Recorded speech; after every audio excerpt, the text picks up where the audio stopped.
श्रीमद् भगवद गीता अध्याय 4। अब अर्जुन भगवान से कहते हैं, अपरम भवतो जन्म परम जन्म विवस्वतः कथमेत द्विजानीयाम त्वमादो प्रोक्तवानिति।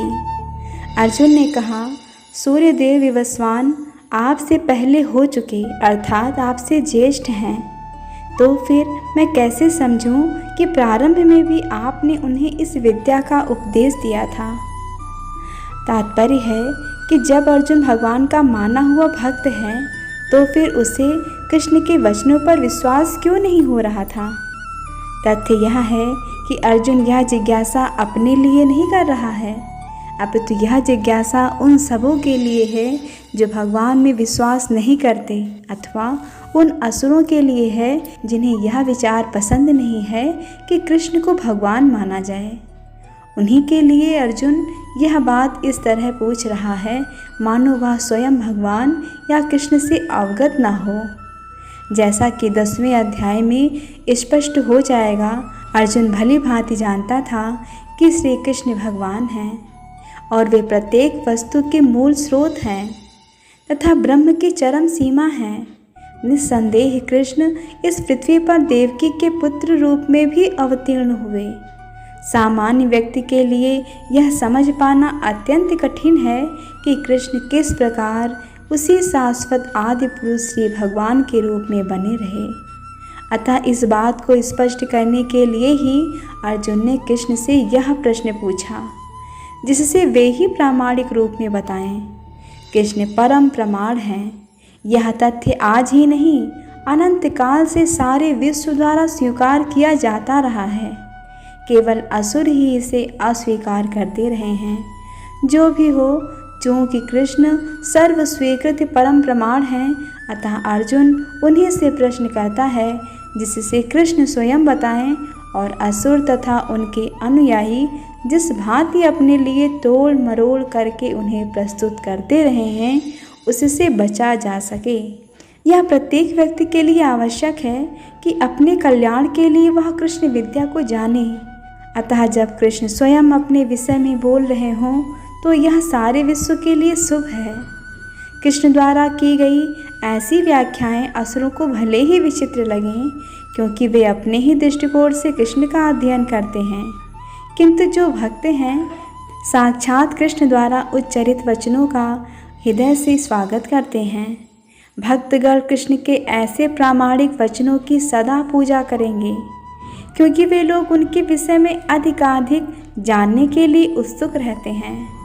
इस तरह नास्तिक गण जो कृष्ण को सामान्य व्यक्ति मानते हैं, वे भी कृष्ण को अतिमानव सच्चिदानंद विग्रह, दिव्य, त्रिगुणातीत तथा दिक्काल के प्रभाव से परे समझ सकेंगे।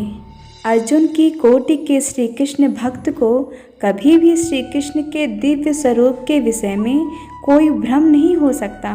अर्जुन द्वारा भगवान के समक्ष ऐसा प्रश्न उपस्थित करने का उद्देश्य उन व्यक्तियों की नास्तिकतावादी प्रवृत्ति को चुनौती देना था, जो कृष्ण को भौतिक प्रकृति के गुणों के अधीन एक सामान्य व्यक्ति मानते हैं। भगवान कहते हैं, बहूनि में व्यतीतानि जन्मानि तव चार्जुन तान्यहं वेद सर्वाणि न त्वं वेत्थ परन्तप। श्री भगवान ने कहा, तुम्हारे तथा मेरे अनेकानेक जन्म हो चुके हैं, मुझे तो उन सब का स्मरण है, किंतु हे परंतप तुम्हें उनका स्मरण नहीं रह सकता है। तात्पर्य है कि ब्रह्म संहिता में हमें भगवान के अनेकानेक अवतारों की सूचना प्राप्त होती है। उसमें कहा गया है, मैं उन आदि पुरुष श्री भगवान गोविंद की पूजा करता हूँ, जो अद्वैत, जो अच्युत तथा अनादि हैं। यद्यपि अनंत रूपों में उनका विस्तार है, किंतु तो भी वे आद्य, पुरातन तथा नित्य नव यौवन युक्त रहते हैं।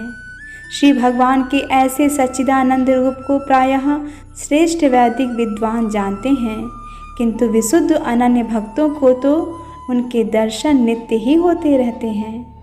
ब्रह्म संहिता में कहा गया है, मैं उन श्री भगवान गोविंद की पूजा करता हूँ जो राम, नृसिंह आदि अवतारों तथा अंशावतारों में नित्य स्थित रहते हुए भी श्री कृष्ण नाम से विख्यात आदि पुरुष हैं और स्वयं भी अवतरित होते हैं।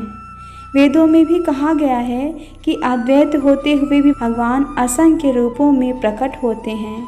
वे उन वैदूर्य मणि के समान हैं जो अपना रंग परिवर्तित करते हुए भी एक ही रहता है। इन सारे रूपों को विशुद्ध निष्काम भक्त ही समझ पाते हैं। केवल वेदों के अध्ययन से उनको नहीं समझा जा सकता।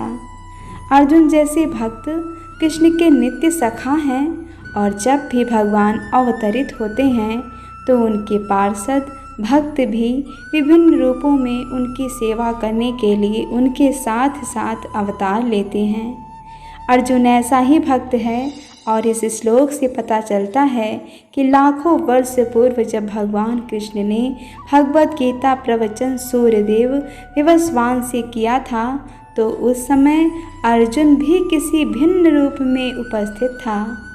किंतु भगवान तथा अर्जुन में यह अंतर है कि भगवान ने यह घटना याद रखी किंतु अर्जुन इसे याद नहीं रख सका। अंशरूप जीवात्मा तथा परमेश्वर में यही अंतर है। यद्यपि अर्जुन को यहाँ परम शक्तिशाली वीर के रूप में संबोधित किया गया है जो शत्रुओं का दमन कर सकता है, किंतु विगत जन्मों में जो घटनाएं घटी हैं उन्हें स्मरण रखने में वह असक्षम है। अतः भौतिक दृष्टि से जीव चाहे कितना ही बड़ा क्यों न हो, वह कभी परमेश्वर की समता नहीं कर सकता। भगवान के नित्य संगी निश्चित रूप से मुक्त पुरुष होता है किंतु वह भगवान के तुल्य नहीं होता। ब्रह्म संहिता में भगवान को अच्युत कहा गया है जिसका अर्थ होता है कि वे भौतिक संपर्क में रहते हुए भी अपने को नहीं भूलते। अतः भगवान तथा जीव कभी भी सभी तरह से एक समान नहीं हो सकते, भले ही जीव अर्जुन के समान मुक्त पुरुष क्यों न हो। यद्यपि अर्जुन भगवान का भक्त है किंतु कभी कभी वह भी भगवान की प्रकृति को भूल जाता है। किंतु देवी कृपा से भक्त तुरंत भगवान की अच्युत स्थिति को समझ जाता है, जबकि अभक्त या असुर इस दिव्य प्रकृति को नहीं समझ पाता।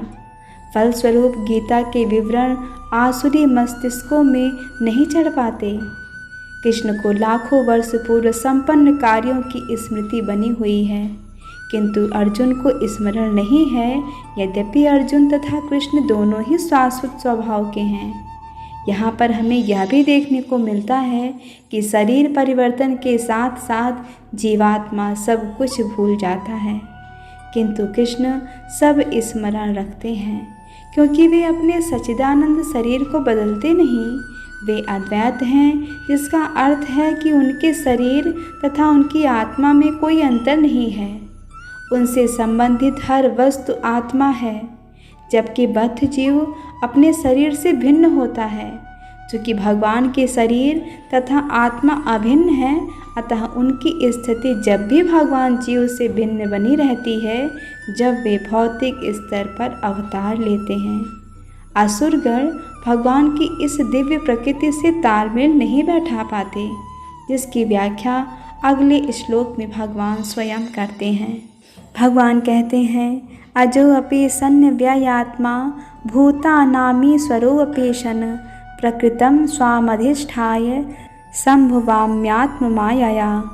यद्यपि मैं अजन्मा तथा अविनाशी हूँ और यद्यपि मैं समस्त जीवों का स्वामी हूँ, तो भी प्रत्येक युग में मैं अपने आदि दिव्य रूप में प्रकट होता हूँ।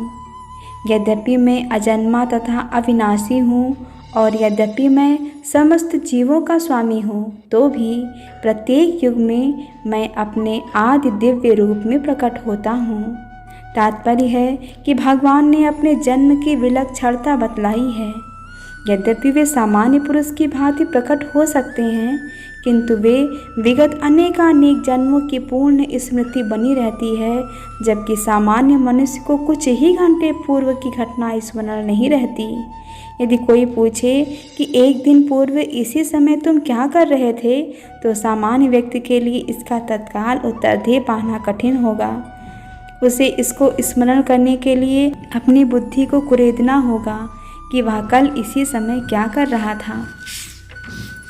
फिर भी लोग प्रायः अपने को ईश्वर या कृष्ण घोषित करते रहते हैं। मनुष्य को ऐसी निरर्थक घोषणाओं से भ्रमित नहीं होना चाहिए। अब भगवान दोबारा अपनी प्रकृति या स्वरूप की व्याख्या करते हैं। प्रकृति का अर्थ स्वभाव तथा स्वरूप दोनों है।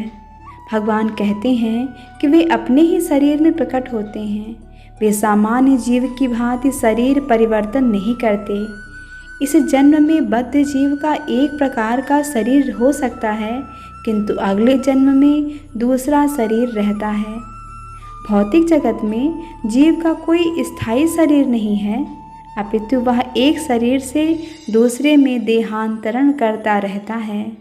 किंतु भगवान ऐसा नहीं करते। जब भी वे प्रकट होते हैं तो अपनी अंतरंगा शक्ति से वे अपने उसी आद्य शरीर में प्रकट होते हैं। दूसरे शब्दों में श्री कृष्ण इस जगत में अपने आदि शाश्वत स्वरूप में 2 भुजाओं में बांसुरी धारण किए अवतरित होते हैं। वे इस भौतिक जगत से निष्कलुषित रहकर अपने शाश्वत शरीर सहित प्रकट होते हैं। यद्यपि वे अपने उसी दिव्य शरीर में प्रकट होते हैं और ब्रह्मांड के स्वामी होते हैं, तो भी ऐसा लगता है कि वे सामान्य जीव की भांति प्रकट हो रहे हैं। यद्यपि उनका शरीर भौतिक शरीर की भांति क्षीण नहीं होता, फिर भी ऐसा प्रतीत होता है कि भगवान कृष्ण बालपन से कुमारावस्था तथा कुमारावस्था से तरुणावस्था प्राप्त करते हैं। किंतु आश्चर्य तो यह है कि वे कभी युवावस्था से आगे नहीं बढ़ते। कुरुक्षेत्र युद्ध के समय उनकी अनेक पौत्र थे, या दूसरे शब्दों में वे भौतिक गणना के अनुसार काफ़ी वृद्ध थे। फिर भी वे 20-25 वर्ष के युवक जैसे लगते थे। हमें कृष्ण के वृद्धावस्था का कोई चित्र नहीं दिखता, क्योंकि वे कभी भी हमारे समान वृद्ध नहीं होते। यद्यपि वे तीनों काल में भूत, वर्तमान तथा भविष्य काल में वयोवृद्ध पुरुष हैं। ना तो उनका शरीर ना ही बुद्धि कभी क्षीण होती या बदलती है। अतः यह स्पष्ट है कि इस जगत में रहते हुए भी वे उसी अजन्मा सच्चिदानंद रूप वाले हैं, जिनके दिव्य शरीर तथा बुद्धि में कोई परिवर्तन नहीं होता। वस्तुतः उनका आविर्भाव तिरोभाव सूर्य के उदय तथा अस्त के समान है, जो हमारे सामने से घूमता हुआ हमारी दृष्टि से ओझल हो जाता है। जब सूर्य हमारी दृष्टि से ओझल रहता है तो हम सोचते हैं कि सूर्य अस्त हो गया है, और जब वह हमारे समक्ष होता है तो हम सोचते हैं कि वह क्षितिज में है। वस्तुतः सूर्य स्थिर है, किंतु अपनी अपूर्ण एवं त्रुटिपूर्ण इंद्रियों के कारण हम सूर्य को उदय और अस्त होते परिकल्पित करते हैं। और चूँकि भगवान का प्राकट्य तथा तिरोधान सामान्य जीव से भिन्न है, अतः स्पष्ट है कि वे शाश्वत हैं, अपनी अंतरंगा शक्ति के कारण आनंद स्वरूप हैं और इस भौतिक प्रकृति द्वारा कभी कलुषित नहीं होते। वेदों द्वारा भी पुष्टि की जाती है कि भगवान अजन्मा होकर भी अनेक रूपों में अवतरित हो रहते हैं। वैदिक साहित्यों से भी पुष्टि होती है। यद्यपि भगवान जन्म लेते प्रतीत होते हैं, किंतु तो भी वे शरीर परिवर्तन नहीं करते।